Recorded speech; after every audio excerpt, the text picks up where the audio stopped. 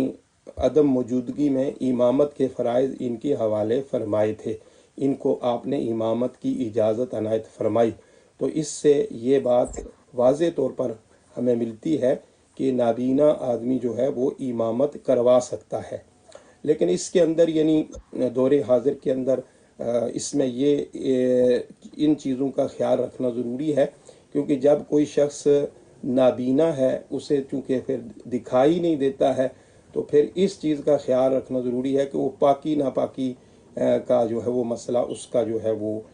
کوئی ایسا آدمی اس کے ساتھ ہو جو اس چیز کا خیال رکھ سکے۔ مثلا اگر اس کے کپڑوں کے اوپر کوئی ناپاکی وغیرہ لگی ہے تو اس کو تو نظر نہیں آ رہا، اس کو پتہ نہیں چلے گا، تو اس طرح اگر کوئی نابینا شخص ہے کہ اس کے ساتھ کوئی ایسا آدمی موجود ہے جو اس کا اس چیز کا خیال رکھتا ہے، اور وہ باقاعدہ مسائل وغیرہ سے بھی آگاہ ہے، قرآن بھی صحیح پڑھنا اس نے سیکھا ہوا ہے، تو پھر وہ اگر کسی جگہ پر امامت کرواتا ہے تو اس کی امامت بالکل بلا کراہت جائز ہے۔ اور اگر کوئی ایسا شخص ہے نابینا ہے اور اس کے ساتھ کوئی اس کی طہارت وغیرہ کے معاملات جو ہیں وہ اتنے صحیح نہیں رہتے، کوئی اس کا خیال رکھنے والا بھی نہیں ہے، اور وہ دوسرے لوگ بھی جو ہیں وہ اس سے بہتر موجود ہیں، تو پھر ان کے ہوتے ہوئے پھر دوسرے لوگوں کو امامت کروا لینی چاہیے۔ لیکن اگر وہ اپنی طہارت وغیرہ ان ساری چیزوں، کپڑے کی ناپاکی وغیرہ، اس کا وہ خیال رکھتا ہے، کوئی اپنے پاس ساتھ اس کا بندہ موجود ہے، تو بالکل وہ امامت کروا سکتا ہے۔ جی جزاک اللہ، ماشاء اللہ، بہت ہی پیارے اور خوبصورت انداز میں آپ نے وضاحت فرما دی ہے۔ جن بھائی صاحب نے آگے صورت بھولنے کا پوچھا ہے وہ دوبارہ لکھ رہے ہیں کہ کیا فرض جو نماز ہے، یعنی کہ جو فرض ہیں، ان میں بھی صورت اگر بھول جائے تو سجدہ سہو کرنے سے نماز پوری ہو جائے گی؟